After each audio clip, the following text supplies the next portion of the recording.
Hi, this is a message about asset classes. Now, it's not going to be everything that you need to know about asset classes, but I think even just understanding that there are things called asset classes is a major step forward. You see, there are so many terms that are used in the finance industry, and they're very confusing for beginners like us. But really, it's worthwhile thinking about these and just having even the most basic understanding about them. Because even though we're talking about shares for beginners, all of these asset classes are available to purchase on stock exchanges around the world in other vehicles like ETFs or various other kinds of funds and instruments. So anyway, I just wanted to point out that when you are looking for diversification, you want to diversify your portfolio, and many people think that diversification means that you might own a variety of companies across a number of different sectors.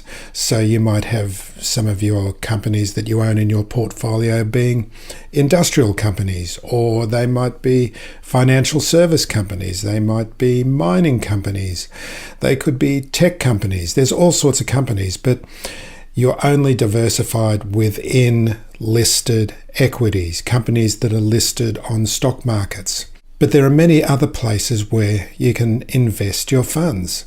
Now, some of the other major asset classes are bonds. Now, these are broadly divided into two kinds of bonds. There's government bonds and corporate bonds. So basically, you're lending the money to someone else that will be paying a rate of return to you.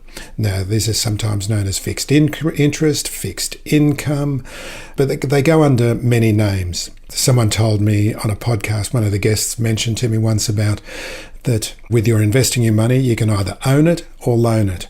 Owning it means you're owning a company or a part of a company on the share market. Loaning it means you're loaning it to a government or a company.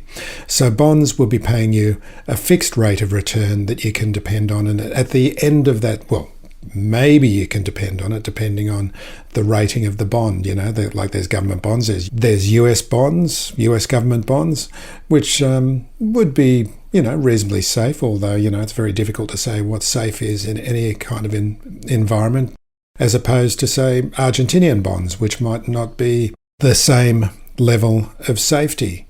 Same with corporate bonds. If you're lending money to Apple, for example, that's going to be a much better proposition and a much safer proposition than if you're lending it to a much smaller company that might have a greater risk of going bankrupt, for example.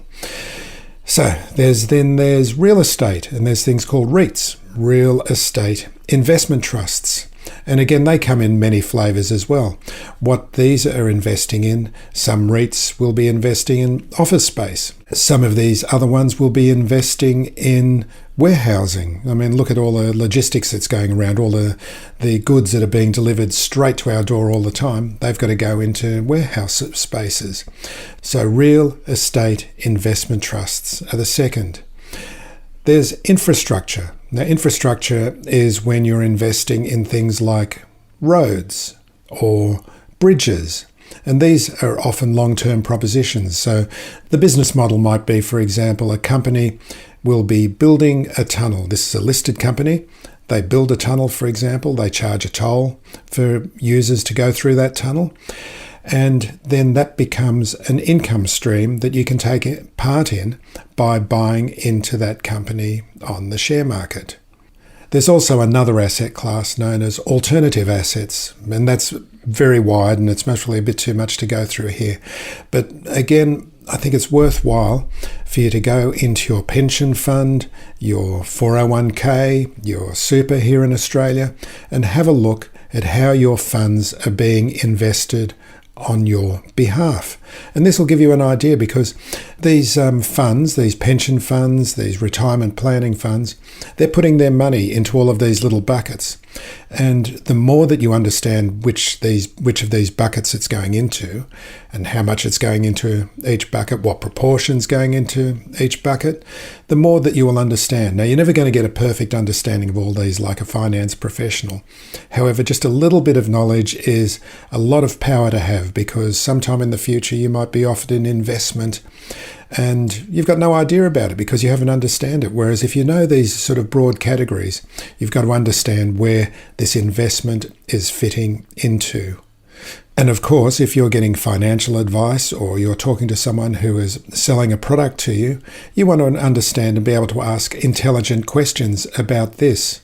Or you might sort of suddenly find out about an ad that you see, for example, that says, invest in this and get a great rate of return. For example, there's many fixed income investments that are promising very high rates of return. But you've got to understand that the higher the rate of return, the greater the risk that you're taking. Okay, so I hope you enjoyed this little short video. Just a little word about my channel. I just wanted to explain it again a little bit to listeners and viewers, is that I've got a podcast. I started out with this podcast.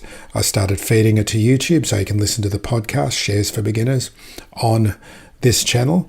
Then I've started doing videos of the interviews, so you can watch the interviews or listen to them, whatever you prefer. And now I'm trying to distill some of this knowledge based on my own personal experience and what I've been learning, because again, I'm just like you. I'm not an expert, but we all benefit from knowing more about the financial system. That's my phone. I've got to go. Thanks for listening, viewing, watching, whatever you're doing. Bye for now.